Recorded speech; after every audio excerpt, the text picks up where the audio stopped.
வணக்கம். மாதகிருஷ்ண அகாடமி வழங்கும் பாலிடெக்னிக் லெக்சரர் ட்ரிபிள் பார்ட் மற்றும் TNEB AE triple part material பார்த்துட்டு இருக்கோம். அந்த வகையில் நம்ம இப்போ பார்த்துருக்கக்கூடிய டாபிக் என்ன அப்படின்னு பார்த்தீங்கன்னா எலக்ட்ரிக்கல் மெஷின்ஸ் பார்த்துட்டு இருக்கோம். எலக்ட்ரிக்கல் மெஷின்ஸில் சிங்கிள் ஃபேஸ் டிரான்ஸ்ஃபார்மர் அதனுடைய ஈக்குவலன்ட் சர்க்யூட் இதெல்லாமே ப்ரீவியஸ் வீடியோ கிளாஸஸில் பார்த்துருந்தோம். ஸோ அதை பார்க்காதவங்க ப்ரீவியஸ் வீடியோஸ் கிளாஸஸ் பாருங்கள். ஸோ இன்னைக்கு நம்ம பார்க்கக்கூடிய டாபிக் என்ன அப்படின்னு பார்த்தீங்க அப்படின்னா ஃபேசர் டயக்ராம் பார்க்கலாங்க. ஓகே, ஸோ ஃபேசர் டயக்ராம் இப்போ வந்து பார்த்தீங்க அப்படின்னா டிரான்ஸ்ஃபார்மர் ஆன் நோ லோட் கண்டிஷனில் நம்ம ஃபேசர் டயக்ராம் ட்ரா பண்ணியிருக்கோம். ஸோ இதை எப்படி ட்ரா பண்ணுறது, என்னென்ன ஸ்டெப்ஸ் இன்வால்வ் ஆகுது அப்படிங்கிறத பற்றி இந்த வீடியோவில் பார்க்கலாங்க. ஓகே, ஸோ இப்போ டிரான்ஸ்ஃபார்மருடைய ஃபேசர் டயக்ராம் அப்படிங்கிற பாயிண்ட் ஆஃப் வியூவில் பார்த்தோம் அப்படின்னா ஸோ இந்த வீடியோவில் நம்ம என்னென்னலாம் தெரிஞ்சுக்க போகிறோம் அப்படின்னா phasor diagram on transformer on no load, transformer on load. So transformer on no load கண்டிஷனுக்கு ஒரு ஃபேசர் டயக்ராமும், டிரான்ஸ்ஃபார்மர் ஆன் லோட் கண்டிஷன்ல வந்து பாத்தீங்க அப்படின்னா மூணு, ஸோ வெரைட்டி ஆஃப் லோடுக்கு தகுந்த மாதிரி மூணு ஃபேசர் டயக்ராம் பார்க்க இருக்கிறேங்க. ஓகே, ஸோ ரெசிஸ்டிவ் லோட் அப்படின்னா unity power factor. So unity power ஃபேக்டருக்கு ஒரு phasor diagram. Next thing lagging power factor. So inductive லோடுனா லேக்கிங் பவர் ஃபேக்டர்ல இருக்கும். ஸோ லேக்கிங் பவர் ஃபேக்டருக்கு ஒரு phasor diagram. Next thing capacitive load. So leading power ஃபேக்டருக்கு ஒரு ஃபேசர் டயக்ராம். ஸோ இந்த வீடியோவில் நம்ம தெரிஞ்சுக்க போகிற விஷயம் என்ன அப்படின்னு பார்த்தீங்க அப்படின்னா 4 ஃபேசர் டயக்ராம் பார்க்க போகிறேங்க. ப்ளஸ் அதனுடைய ஃபார்முலா செட்டப்பும் இன்னைக்கு பார்க்க போகிறோம். Okay right. ஸோ இப்போ நம்ம வீடியோக்குள்ளே போகலாங்களா, கிளாஸ்க்குள்ளே போகலாம். So first transformer on no load. So no load அப்படின்னா என்ன அப்படின்னு சொல்லி பார்க்கலாங்க. நம்ம டிரான்ஸ்ஃபார்மரில் ரெண்டு டைப் ஆஃப் வைண்டிங் இருக்கு, primary winding, secondary winding. Primary winding வந்து பார்த்தீங்கன்னா V1 வோல்டேஜ் அக்கர் பண்ணுறோம். ஸோ அதில் இன்டியூஸ் ஆகக்கூடிய EMF E1, ஸோ அதில் ஃப்ளோ ஆகக்கூடிய கரண்ட் I0. தென் இதில் லிங்க் ஆகக்கூடிய ஃப்ளக்ஸ் வந்து phi அப்படின்னு சொல்லி சொல்கிறோம். எகைன் செகண்டரியில் அந்த லிங்க் ஆகிறனால அங்கே இன்டியூஸ் ஆகக்கூடிய EMF வந்து E2 அப்படின்னு சொல்லி சொல்கிறேங்க. ரைட். ஸோ இப்போ வந்து பார்த்தீங்க அப்படின்னா இந்த ஃபேசர் டயக்ராம் எதுக்கு பேஸ் பண்ணி வரைகிறோம் அப்படின்னா πm, so maximum flux. So 5m வந்து நம்ம என்ன பண்ணிக்கிறோங்கன்னா ரெஃபரன்ஸாக எடுத்துக்கிறோங்க. ஸோ அதை வந்து பார்த்தீங்கன்னா சென்டரில் வந்து πm அப்படின்னு சொல்லிட்டு நம்ம வச்சுருக்கோம். ஓகே, ஸோ இப்போ இந்த பையமுக்கு 90 டிகிரி லேக்கிங்ல, தட் மீன்ஸ் 90 டிகிரி கீழே வந்து பார்த்தீங்க அப்படின்னா so inducer EMF E1, E2 இது எல்லாமே வந்து பார்த்தீங்கன்னா 90 டிகிரியில் இருக்கக்கூடியதாக இருக்குங்க. ஓகே, ஸோ அதுக்கு டைரக்ட் ஆப்போசிட்ல வந்து பார்த்தீங்க அப்படின்னா வோல்டேஜ் V1 இருக்கக்கூடியதாக இருக்கு. ரைட். ஸோ இப்போ பிரைமரி கரண்ட், ஸோ நோ லோடில் எடுத்துக்கூடிய கரண்ட் அப்படிங்கிறது வந்து பார்த்தீங்க அப்படின்னா லாஸஸை பொறுத்து இருக்கக்கூடியதாக இருக்குங்க. ஸோ ஹிஸ்டரிஸ் லாஸாக இருக்கலாம் அல்லது எடி கரண்ட் லாஸாக இருக்கலாங்க. ஸோ அந்த எடி கரண்ட் லாஸை வந்து ரெடியூஸ் பண்ணுறதுக்காக நம்ம என்ன பண்ணுறோம் அப்படின்னு பார்த்தீங்க அப்படின்னா லேமினேட்டட் சிலிக்கான் ஸ்டீல்ஸ் வந்து யூஸ் பண்ணுறோம். So either hysteresis loss or eddy current loss, some லாஸஸ்னால இங்கே ஒரு I0 கரண்ட் ஃப்ளோ இருக்கக்கூடியதாக இருக்குங்க. ஸோ நோ லோடு கரண்ட் வந்து இருக்கக்கூடியதாக இருக்குங்க. ஸோ அந்த நோ லோடு கரண்ட் வந்து பார்த்தீங்க அப்படின்னா நம்ம லாஸ்ட் கிளாஸ்ல பார்த்தோம் மேக்னடைசிங் கரண்ட், ஒர்க்கிங் கரண்ட் அப்படின்னு சொல்லிட்டு IW, IM அப்படின்னு சொல்லி பார்த்தோம். ஸோ அது ரெண்டும் ரிசல்டன்ட் கரண்ட் தான் வந்து பார்த்தீங்க அப்படின்னா I0 அப்படின்னு சொல்லி சொல்றாங்க. ஸோ ஈக்குவலன்ட் சர்க்யூட்ல பார்த்துருப்போம் நம்ம சென்டர்ல வந்து ஒரு பேரலா போட்டிருந்தோம் இல்லைங்களா, ஒரு IM ஒரு IWவும். ஸோ அதான் வந்து இங்க பார்த்தீங்க அப்படின்னா 5Mக்கு இன்ஃபேஸ்ல IM இருக்கக்கூடியதா இருக்குங்க. ஸோ அதுக்கு 90 டிகிரி என்ன இருக்கக்கூடியதா இருக்கு அப்படின்னு பார்த்தீங்கன்னா IW இருக்கக்கூடியதா இருக்குங்க.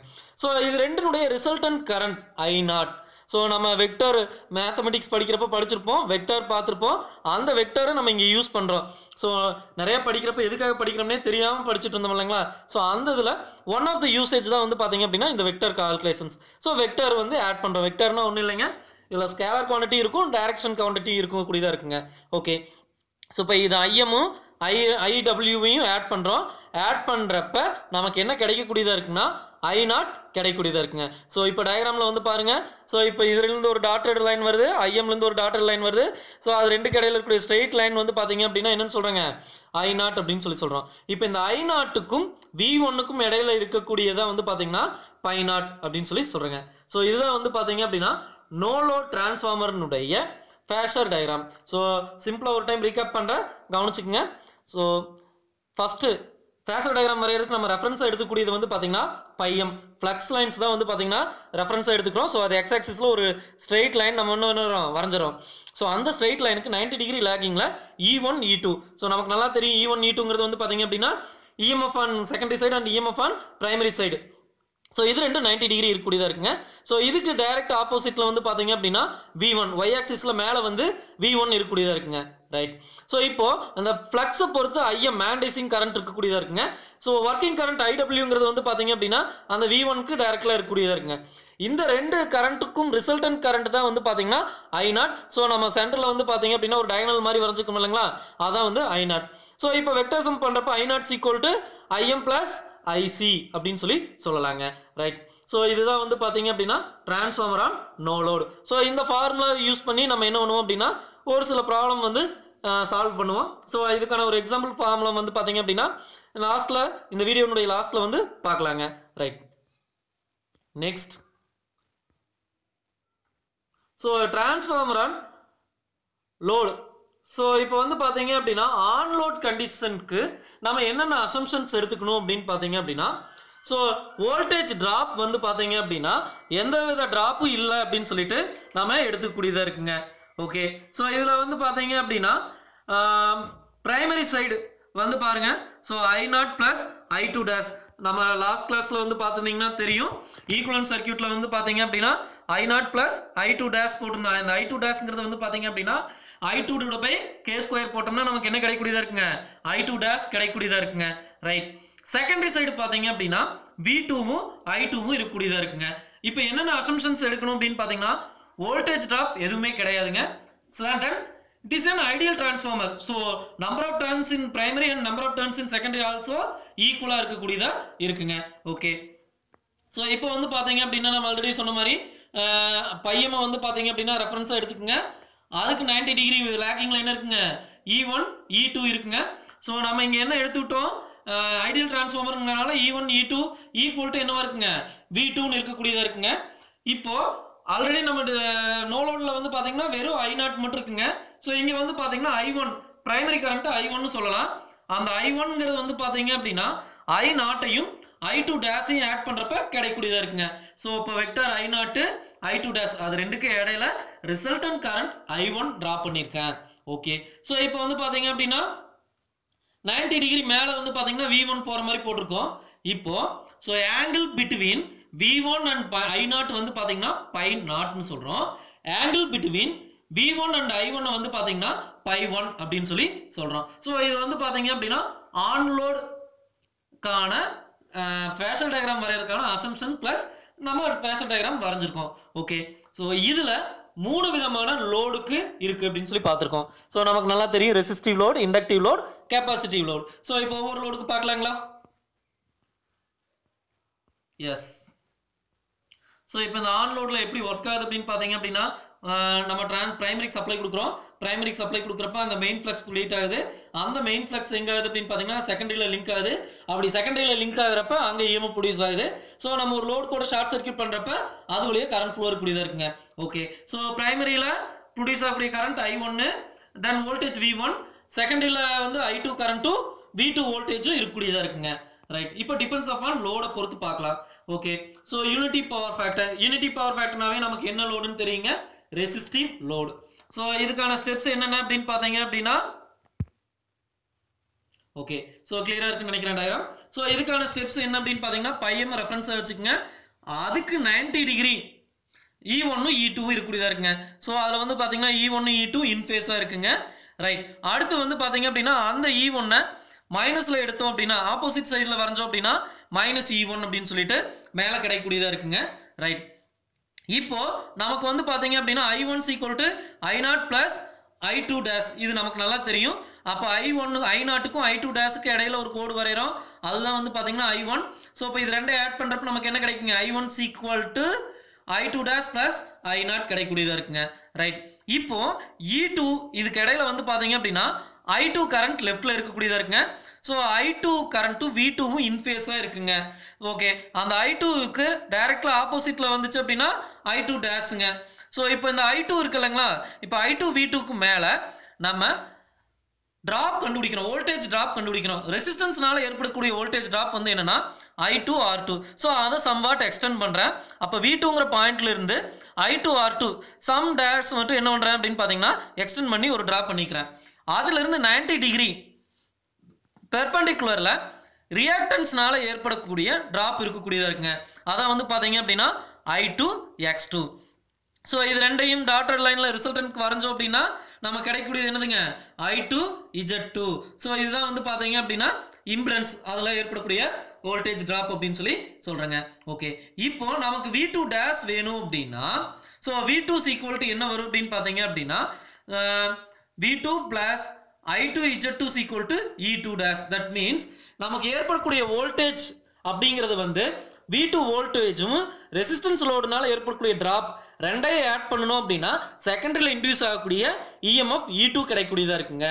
ஸோ அதே மாதிரி V1ல வந்து பார்த்தீங்க அப்படின்னா இன்டியூஸ் ஆகக்கூடிய EMF பிளஸ் அங்க ஏற்படக்கூடிய I1 Z1ல ஏற்படக்கூடிய டிராப் இது ரெண்டையும் ஆட் பண்ணணும் அப்படின்னா V1 வோல்டேஜ் கிடைக்கக்கூடியதா இருக்குங்க. ஓகே, ஸோ இங்க வந்து பாத்தீங்கன்னா I2 டேஷ் வந்து என்னன்னு சொல்லலாங்க மைனஸ் I2 அப்படின்னு சொல்லி சொல்லலாம். Okay, so similar manner E-1 E இருக்கு இல்லைங்களா, அதுல இருந்து I1 R1னால ஏற்படக்கூடிய வோல்டேஜ் டிராப் இருக்கு. அந்த வோல்டேஜ் டிராப்க்கு பெர்பெண்டிகுலரா என்ன இருக்குங்க I1 X1னால ஏற்படக்கூடிய வோல்டேஜ் டிராப் இருக்கு. இது ரெண்டுக்கு இடையில இருக்கக்கூடிய ரிசல்டன்ட் வந்து பாத்தீங்க அப்படின்னா I1 Z1 அப்படின்னு சொல்லிட்டு இருக்கக்கூடியதா இருக்குங்க. ஸோ அப்ப இந்த V1 வோல்டேஜ் வந்து பாத்தீங்க அப்படின்னா எதை இருக்குங்க minus E1 plus I1 Z1 equal to என்னவா இருக்குங்க V1 அப்படின்னு சொல்லி கிடைக்கக்கூடியதா இருக்குங்க. இது பிரைமரி சைடுக்கு. செகண்டரி சைடுக்கு E2 ஈக்குவல் டு என்ன வருங்க V2 பிளஸ் I2 Z2 அப்படின்னு சொல்லிட்டு இருக்கக்கூடியதா இருக்குங்க. ஸோ இப்ப பார்த்தது எதுக்கு பார்த்திருக்கோம் அப்படின்னு பாத்தீங்க அப்படின்னா transformer on unity power factor or resistive load. Next பார்க்கக்கூடியது so transformer on inductive load. So inductive லோடுனாவே என்ன பவர் ஃபேக்டருங்க லாகிங் பவர் ஃபேக்டர். ஸோ இப்போ நம்ம டயக்ராம் பார்க்கலாங்களா. ஸோ சேம் கண்டிஷன் பையமும் நம்ம என்னவா எடுத்துக்கிறோங்க ரெஃபரன்ஸ் லைனா எடுத்துக்கிறோம். ஸோ இப்போ வந்து பாத்தீங்க அப்படின்னா E1 E2 என்ன இருக்குங்க இன்ஃபேஸ்ல கீழே இருக்கக்கூடியதா இருக்குங்க. ஸோ ஸ்டெப் அப் டிரான்ஸ்ஃபார்மர்னா E1 வோல்டேஜ் கம்மியாகவும் E2 வோல்டேஜ் அதிகமாகவும் இருக்கும். அதைத்தான் நம்ம இங்க டயக்ராம்ல E1 கம்மியாகவும் E2 அதிகமாகவும் காட்டிக்கிறோம். நெக்ஸ்ட் இப்போ நம்ம என்ன பார்த்தோம் அப்படின்னு பாத்தீங்க அப்படின்னா இது ஒரு லாகிங் பவர் ஃபேக்டர் அப்படின்னு சொல்லி பார்த்தேங்க. ஸோ இப்போ லாகிங் பவர் ஃபேக்டர் பார்க்கலாங்களா. ரைட், இப்போ இந்த மைனஸ் E1க்கு ஆப்போசிட்ல வரையிறது மைனஸ் V1ங்களா. ஸோ இப்போ இது ரெண்டுக்கு இடையில ரிசல்டன்ட்ல கிடைக்கக்கூடியது என்னதுங்க V1 வோல்டேஜ். ஸோ அப்போ அந்த V1 வோல்டேஜ்ல இருந்து கரண்ட் I1 வந்து பாத்தீங்கன்னா என்ன இருக்குங்க 1 டிகிரி லாகிங்ல இருக்குங்களா. ஸோ கீழே வந்திருக்கு. இப்போ நம்ம என்ன பண்ணிக்கிறோம் I2 கரண்ட்டை ஆப்போசிட்ல எக்ஸ்டெண்ட் பண்ணுனா மைனஸ் I2ன்னு எக்ஸ்டெண்ட் பண்ணிக்கலாங்க. இப்போ வந்து பாத்தீங்க அப்படின்னா E1 ஃபைண்ட் பண்றது பார்க்கலாங்களா. ஸோ மைனஸ் E1ல இருந்து I1 R1 வோல்டேஜ் டிராப் வந்து என்ன பண்ணிக்கிறாங்க டிராப் பண்ணிக்கிறேன். அதுல இருந்து 90 டிகிரி I1 X1 எடுத்துக்கிறோம். இது ரெண்டுனுடைய ரிசல்டன்ட் வந்து பாத்தீங்க அப்படின்னா I1 Z1 அப்படின்னு சொல்லிட்டு இருக்கக்கூடியதா இருக்குங்க. ரைட், ஸோ இப்போ இது ரெண்டுக்கு இடையில இருக்கக்கூடிய resultant current V1 equal to minus E1 plus I1 Z1 அப்படின்னு சொல்லிட்டு கிடைக்கக்கூடியதா இருக்குங்க. இது லாகிங் பவர் ஃபேக்டருக்கு இருக்கக்கூடியதா இருக்குங்க. நெக்ஸ்ட் E2 வேணும் அப்படின்னா இப்போ வந்து பாத்தீங்க அப்படின்னா நமக்கு V2 எப்படி டிராப் பண்றோம் அப்படின்னு பாத்தீங்க அப்படின்னா ஆல்ரெடி V2 இருக்கு. அந்த V2 கூட எதெல்லாம் ஆட் ஆகுது அப்படின்னு பாத்தீங்க அப்படின்னா இப்போ ரெசிஸ்டன்ஸ்னால ஏற்படக்கூடியது வந்து I2 R2, அதுக்கு 90 டிகிரி பேரல்ல வந்து பாத்தீங்கன்னா I2 X2 இருக்கக்கூடியதா இருக்குங்க. இது ரெண்டையும் ரிசல்டன்ட் பண்றப்ப I2 Z2 கிடைக்கக்கூடியதா இருக்குங்க. ஸோ அப்ப நமக்கு V2 அதாவது செகண்டரியில் இன்டியூஸ் ஆகக்கூடிய EMF E2 equal to voltage V2 plus I2 Z2. That means drop at inductive load. So I2 Z2 இதுதான் வந்து பாத்தீங்க அப்படின்னா இதுல கிடைக்கக்கூடிய ஈக்குவேஷன்ஸா இருக்குங்க. ஓகே, ஸோ இப்போ இந்த ஃபேசர் டயக்ராம் வரைஞ்சிடலாங்களா. ஸோ இப்போ இந்த ஃபேசர் டயக்ராம் வரைஞ்சிக்கலாம். இந்த ஈக்குவேஷன்ஸை பொறுத்து நம்ம சின்ன சின்ன ப்ராப்ளம்ஸ் வந்து சால்வ் பண்ற மாதிரி கொஸ்டின்ஸ் வரக்கூடியதா இருக்குங்க. ஓகே, ஸோ இதுல வந்து பாத்தீங்க அப்படின்னா ஸ்டெப் ப்ரொசீஜர்ஸ் இருக்கு. ஸோ நம்ம எக்ஸ்பிளைன் பண்ணதான் அந்த ப்ரொசீஜர்ஸ்ல இருக்குங்க. ஓகே, ஸோ இப்போ லீடிங் பவர் ஃபேக்டர்னாவே நம்ம என்ன லோடுங்க கெப்பாசிட்டிவ் லோடு. ஸோ கெப்பாசிட்டிவ் லோடுக்கு தான் வந்து பாத்தீங்க அப்படின்னா என்ன இருக்குங்க லீடிங் பவர் ஃபேக்டர் இருக்கக்கூடியதா இருக்குங்க. Okay, right. ஸோ இப்போ நம்ம பையன் வந்து ரெஃபரன்ஸா எடுத்துக்கிறோம். ஸோ இப்போ இதுல வந்து பாத்தீங்க அப்படின்னா அதுக்கு ஆப்போசிட்ல E1 E2 வரைஞ்சுக்கிறோம். அந்த E1 வந்து பாத்தீங்கன்னா ஆப்போசிட் டைரக்ஷன்ல போறப்ப மைனஸ் E1 அப்படின்னு சொல்லிட்டு எடுத்துக்கிறேங்க. ரைட், இப்போ நமக்கு வந்து பாருங்க ஸோ இப்போ என்ன ஆகுது அப்படின்னு பாத்தீங்கன்னா I2 கரண்ட் இருக்கு. ஸோ I2 கரண்ட்டுக்கு மேல என்ன வருதுங்க V2 வருது. ஸோ இதை வந்து பாத்தீங்க அப்படின்னா லீடிங் பவர் ஃபேக்டர். ஸோ இங்க பாருங்க லாகிங்ல பாருங்க என்ன இருக்கு I2க்கு கீழே V2 வருதுங்க. ஸோ இங்க வந்து பாத்தீங்க அப்படின்னா I2க்கு உள்ள அதாவது இங்க I2க்கு மேல V2 வரக்கூடியதா இருக்குங்க. ஸோ இந்த பவர் ஃபேக்டர் லேக் ஆகுது தெரியுதுங்களா. ஸோ இப்போ இதுக்கு பேர் என்னதுன்னா leading power factor. Right, so இப்போ இந்த V2 இருக்கு V1 இருக்கு. இப்போ V1 ஆல்ரெடி நம்ம எப்பவும் போல ஃபைண்ட் பண்ற மாதிரி இருக்காங்க. ஸோ E1ல இருந்து சம் வோல்டேஜ் டிராப் இருக்கிறது I1 R1 வரைஞ்சுக்கலாம். அந்த I1 R1 உடைய எட்ல இருந்து 90 டிகிரிக்கு வந்து என்ன பண்ணிக்கலாங்க I1 X1 ரியாக்டன்ஸ்னால ஏற்படக்கூடிய வோல்டேஜ் டிராப் வரைஞ்சுக்கலாம். இது ரெண்டுக்கும் ரிசல்டன்ட் கரண்ட் என்னதுங்க I1 Z1 sorry so voltage drop Z னால ஏற்படக்கூடிய வோல்டேஜ் டிராப் I1 Z1 எடுத்துக்கிறோம். சோ அப்ப நமக்கு செகண்டரி பிரைமரியில இருக்கக்கூடிய வோல்டேஜ் V1 ஈக்குவல் டு என்ன வரும் அப்படினு பாத்தீங்கன்னா -E1 I1 Z1 அப்படினு சொல்லி கிடைக்கக்கூடியதா இருக்குங்க. ரைட்.